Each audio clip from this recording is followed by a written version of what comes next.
فرعونیوں پر لگاتار 5 عذاب۔ جب حضرت موسیٰ علیہ السلام کا عصا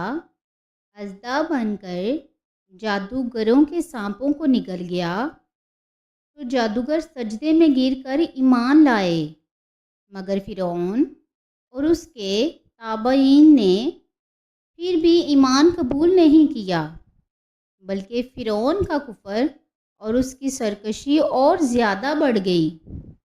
اور اس نے بنی اسرائیل کے مؤمنین اور حضرت موسیٰ علیہ السلام کی دل آزاری اور ایذا رسانی میں بھرپور کوشش شروع کر دی اور طرح طرح سے ستانا شروع کر دیا۔ فرعون کے مظالم سے تنگ دل ہو کر حضرت موسیٰ علیہ السلام نے اللہ تبارک و تعالیٰ کے دربار میں اس طرح سے دعا مانگی کہ اے میرے رب،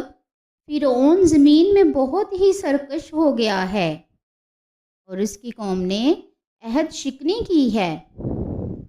لہٰذا تو انہیں ایسے عذابوں میں گرفتار فرما دے جو ان کے لیے سزاوار ہوں، اور میری قوم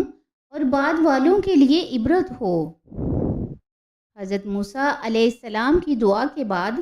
اللہ تبارک و تعالی نے فرعونیوں پر لگاتار 5 عذابوں کو مسلط فرما دیا۔ وہ 5 عذاب یہ ہیں۔ نمبر 1، طوفان۔ اچانک سے ایک ابر آیا اور ہر طرف اندھیرا چھا گیا، پھر انتہائی زوردار بارش ہونے لگی، یہاں تک کہ طوفان آ گیا اور فرعونیوں کے گھروں میں پانی بھر گیا اور وہ اس میں کھڑے رہ گئے، اور پانی ان کی گردنوں تک آ گیا۔ ان میں سے جو بیٹھا وہ ڈوب کر ہلاک ہو گیا، نہ ہل سکتے تھے نہ کوئی کام کر سکتے تھے۔ ان کی کھیتیاں اور باغات طوفان کے دھاروں سے برباد ہو گئے۔ سینچر تک مسلسل 7 روز تک وہ لوگ اسی مصیبت میں مبتلا رہے، اور باوجود یہ کہ بنی اسرائیل کے مکانات فرعونیوں کے گھروں سے ملے ہوئے تھے، مگر بنی اسرائیل کے گھروں میں سیلاب کا پانی نہیں آیا، اور وہ نہایت ہی امن و چین کے ساتھ اپنے گھروں میں رہتے تھے۔ جب فرعونیوں کو اس مصیبت کے برداشت کرنے کی تاب و طاقت نہ رہی اور وہ بالکل ہی عاجز ہو گئے، تو ان لوگوں نے حضرت موسیٰ علیہ السلام سے عرض کیا کہ ہمارے لیے دعا فرمائیے کہ یہ مصیبت ٹل جائے۔ اگر مصیبت ٹل جائے گی تو ہم ایمان لائیں گے اور بنی اسرائیل کو آپ علیہ السلام کے پاس بھیج دیں گے۔ چنانچہ آپ علیہ السلام نے دعا مانگی تو طوفان کی بلا ٹل گئی اور زمین میں ایسی سرسبزی اور شادابی نمودار ہوئی کہ اس سے پہلے کبھی بھی دیکھنے میں نہ آئی تھی۔ کھیتیاں بہت شاندار ہوئیں اور غلہ اور پھل کی پیداوار بے شمار ہوئی۔ یہ دیکھ کر فرعونی کہنے لگے کہ یہ طوفان کا پانی تو ہمارے لیے بہت بڑی نعمت کا سامان تھا۔ پھر وہ اپنے عہد سے مکر گئے اور ایمان نہیں لائے، اور پھر سرکشی اور ظلم و عصیان کی گرم بازاری شروع کر دی۔ نمبر 2، ٹڈیوں کا عذاب۔ 1 ماہ تک تو فرعونی نہایت عافیت سے رہے، لیکن جب ان کا کفر و تکبر اور ظلم و ستم پھر بڑھنے لگا تو اللہ تبارک و تعالی نے اپنے قہر و عذاب کو ٹڈیوں کی شکل میں بھیج دیا کہ چاروں طرف سے ٹڈیوں کے بادل جھنڈ کے جھنڈ آ گئے، جو ان کی کھیتیوں اور باغوں کو یہاں تک کہ ان کے مکانوں کی لکڑیاں تک کو کھا گئیں، اور فرعونیوں کے گھروں میں یہ ٹڈیاں ساری کی ساری بھر گئیں، جس سے ان کا سانس لینا مشکل ہو گیا، مگر بنی اسرائیل کے مومنین کے کھیت اور باغات اور مکانات ان ٹڈیوں کی جلگار سے بالکل محفوظ رہے۔ یہ دیکھ کر فرعونیوں کو بڑی عبرت ہو گئی، اور آخر اس عذاب سے تنگ آ کر پھر حضرت موسیٰ علیہ السلام کے آگے عہد کیا کہ آپ اس عذاب کے دور ہونے کے لیے دعا فرما دیں۔ اگر دعا کریں گے تو ہم لوگ ضرور ایمان قبول کر لیں گے اور بنی اسرائیل پر کوئی ظلم و ستم نہ کریں گے۔ چنانچہ آپ علیہ السلام کی دعا سے 7ویں دن یہ عذاب بھی ٹل گیا، اور یہ لوگ پھر 1 ماہ تک نہایت ہی آرام و راحت میں رہے، لیکن پھر عہد شکنے کی اور ایمان نہیں لائے، اور پھر ان لوگوں کے کفر اور عصیان و طغیان میں اضافہ ہونے لگا، اور حضرت موسیٰ علیہ السلام اور مؤمنین کو ایذائیں دینے لگے اور کہنے لگے کہ ہماری جو کھیتیاں اور پھل بچ گئے ہیں وہ ہمارے لیے کافی ہیں، لہٰذا ہم اپنا دین چھوڑ کر ایمان نہیں لائیں گے۔ نمبر 3، گھن کا عذاب۔ 1 ماہ کے بعد پھر ان لوگوں پر گھن کا عذاب مسلط ہو گیا۔ بعض مفسرین کا بیان ہے کہ گھن تھا جو ان فرعونیوں کے اناجوں اور پھلوں میں لگ کر تمام غلوں اور میووں کو کھا گئے، اور بعض مفسرین نے فرمایا کہ یہ ایک چھوٹا سا کیڑا تھا جو کھیتوں کی تیار فصلوں کو چٹ کر گیا اور ان کے کپڑوں میں گھس کر ان کے چمڑوں کو کاٹ کاٹ کر انہیں مرغ کی طرح تڑپانے لگا، یہاں تک کہ ان کے سر کے بالوں، داڑھی، مونچھوں، بھووں، پلکوں کو چاٹ چاٹ کر اور چہروں کو کاٹ کاٹ کر انہیں عجیب بنا دیا۔ یہ کیڑے ان کے کھانوں، پانیوں اور برتنوں میں گھسے پڑتے، جس سے یہ لوگ نہ تو کچھ کھا سکتے تھے، نہ کچھ پی سکتے تھے، نہ ہی لمحہ بھر کے لیے سو سکتے تھے، یہاں تک کہ 1 ہفتہ میں لوگ چیخ پکار اٹھے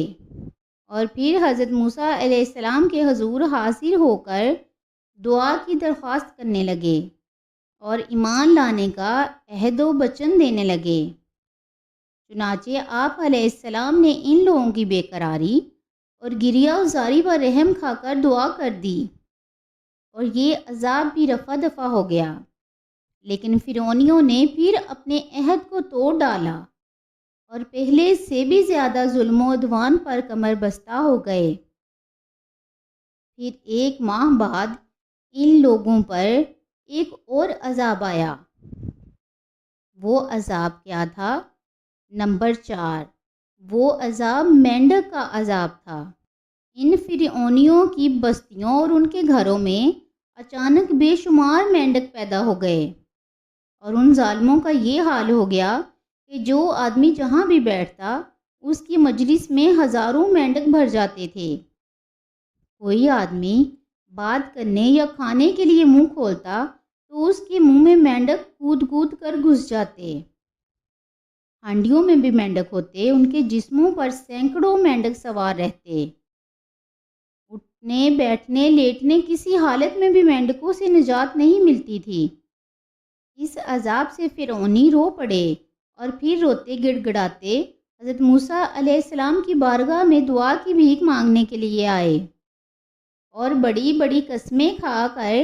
عہد و پیمان کرنے لگے کہ ہم ضرور ضرور ایمان لائیں گے اور مؤمنین کو کبھی ایذا نہ دیں گے، کوئی تکلیف نہ پہنچائیں گے۔ چنانچہ حضرت موسیٰ علیہ السلام کی دعا سے 7ویں دن یہ عذاب بھی اٹھا لیا گیا، مگر یہ مردود قوم راحت ملتے ہی پھر اپنا عہد توڑ کر اپنی پہلی خباثت اور بری حرکتوں میں مشغول ہو گئی، مؤمنین کو ستانے لگے اور حضرت موسیٰ علیہ السلام کی توہین و بے ادبی کرنے لگے۔ تو پھر عذاب الہی نے ان ظالموں کو اپنی گرفت میں لے لیا، اور ان لوگوں پر پھر 5واں عذاب آیا۔ 5واں عذاب خون کا۔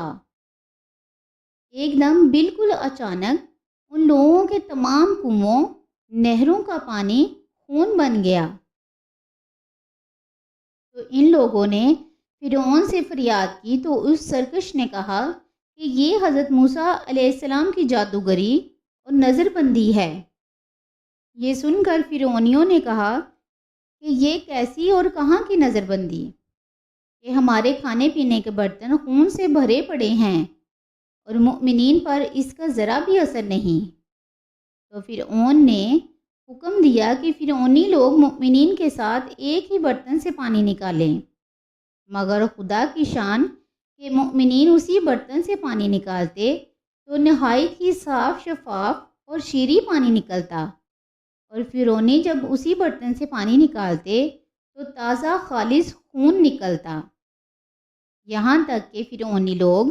پیاس سے بے قرار ہو کر مؤمنین کے پاس آئے اور کہا کہ ہم دونوں ایک ہی برتن سے ایک ہی ساتھ پانی پئیں گے، مگر قدرت خداوندی کا عجیب جلوہ نظر آتا کہ ایک ہی برتن سے ایک ساتھ منہ لگا کر دونوں پانی پیتے تھے۔ مگر قدرت خداوندی کا عجیب جلوہ نظر آتا کہ ایک ہی برتن سے ایک ساتھ منہ لگا کر دونوں پانی پیتے تھے، مگر مؤمنین کے منہ میں جو جاتا وہ پانی ہوتا تھا، اور فرعون والوں کے منہ میں جو جاتا وہ خون ہوتا تھا۔ مجبور ہو کر فرعون اور فرعونی لوگ گھاس اور درختوں کی جڑیں اور چھالیں چبا چبا کر چوستے تھے، مگر وہ بھی ان کے منہ میں جا کر خون بن جاتا تھا۔ الغرض فرعونیوں نے پھر گڑ گڑا کر حضرت موسیٰ علیہ السلام سے دعا کی درخواست کی، تو آپ علیہ السلام نے پیغمبرانہ رحم و کرم فرما کر پھر ان لوگوں کے لیے دعا خیر فرما دی۔ تو 7ویں دن اس خونی عذاب کا سایہ بھی ان کے سروں سے اٹھ گیا۔ الغرض ان سرکشوں پر مسلسل 5 عذاب آتے رہے، اور ہر عذاب 7ویں دن ٹلتا رہا، اور ہر 2 عذابوں کے درمیان 1 ماہ کا فاصلہ ہوتا رہا، مگر فرعون اور فرعونیوں کے دلوں پر شقاوت و بدبختی کی ایسی مہر لگ چکی تھی کہ پھر بھی وہ ایمان نہیں لائے اور اپنے کفر پر ہی اڑے رہے، اور ہر مرتبہ اپنا عہد توڑتے رہے، یہاں تک کہ اللہ تبارک و تعالیٰ کے قہر و عذاب کا آخری عذاب آ گیا کہ فرعون اور اس کے تابعین سب دریائے نیل میں غرق ہو کر ہلاک ہو گئے، اور ہمیشہ کے لیے اللہ تبارک و تعالیٰ کی دنیا ان عہد شکنوں اور مردودوں سے پاک و صاف ہو گئی، اور یہ لوگ دنیا سے اس طرح نیست و نابود کر دیے گئے کہ روئے زمین پر ان کی قبروں کا نشان بھی باقی نہیں رہا۔ قرآن مجید نے اس واقعہ کو، جس میں 5 عذابوں کی تصور کشی ہے، ان الفاظ میں فرمائی ہے۔ ترجمہ: تو بھیجا ہم نے طوفان اور ٹڈی اور گھن اور مینڈک اور خون، جدا جدا نشانیاں، تو انہوں نے تکبر کیا، اور وہ فرعونی مجرم قوم تھی،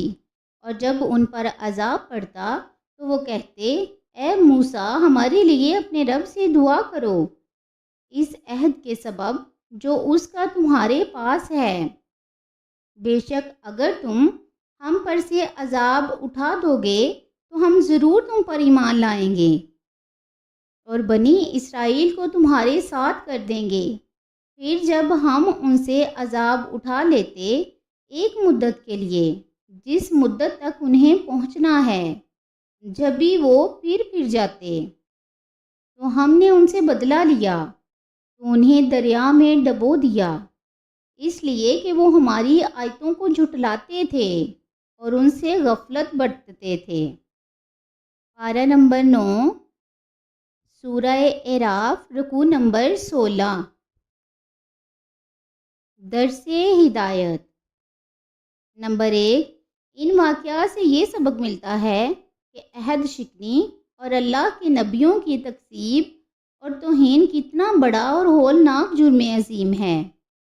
کہ اس کی وجہ سے فرعونیوں پر بار بار عذاب الہی قسم قسم کی صورتوں میں اترا، یہاں تک کہ آخر میں وہ دریا میں غرق کر کے دنیا سے فنا کر دیے گئے۔ لہٰذا ہر مسلمان کو عہد شکنی اور سرکشی اور گناہوں سے بچتے رہنا لازم ہے کہ کہیں بدعمالیوں کی نحوستوں سے ہم پر بھی قہر الہی عذاب کی صورت میں نہ اتر پڑے۔ نمبر 2، حضرت موسیٰ علیہ السلام کا صبر و تحمل اور ان کی رفیق القلبی بلا شبہ انتہا کو پہنچی ہوئی تھی کہ بار بار عہد شکنی کرنے والے اپنے دشمنوں کی آہ و فغاں پر بھی رحم کھا کر ان کے عذاب کو دفع کرنے کی دعا فرماتے رہے۔ اس سے معلوم ہوا کہ قوم کے ہادی اور ان کے پیشوا کے لیے صبر و تحمل اور عفو و درگزر کی خصلت انتہائی ضروری ہے، اور علماء کرام کو جو حضرات انبیاء کرام علیہ السلام کے نابعین ہیں، ان کے لیے بے حد لازم و ضروری ہے کہ وہ اپنے مخالفین اور بدخواہوں سے انتقام کا جذبہ نہ رکھیں، بلکہ صبر و تحمل کر کے اپنے مجرموں کو بار بار معاف کرتے رہیں، کہ یہ حضرت موسیٰ علیہ السلام کی مقدس سنت بھی ہے اور ہمارے نبی کریم علیہ السلام کا اسوہ حسنہ بھی ہے کہ آپ صلی اللہ علیہ وآلہ وسلم نے کبھی بھی اپنی ذات کے لیے اپنے دشمنوں سے کوئی بھی انتقام نہیں لیا، بلکہ ہمیشہ ان کو معاف فرما دیا کرتے تھے، اور یہ آپ صلی اللہ علیہ وآلہ وسلم کی مقدس تعلیم کا بہت ہی تابناک اور درخشاں ارشاد ہے، یعنی تم سے جو تعلق کاٹے تم اس سے تعلق جوڑو، اور جو تم سے ظلم کرے اس کو معاف کر دو، اور جو تمہارے ساتھ برا برتاؤ کرے تم اس کے ساتھ اچھا سلوک کرو۔ حضرت شیخ سعدی رحمۃ اللہ علیہ نے اسی حدیث کی ترجمانی کرتے ہوئے ارشاد فرمایا، برائی کا بدلہ لینا تو بہت آسان ہے، لیکن اگر تم جوان مرد ہو تو برائی کرنے والے کے ساتھ بھلائی کرو۔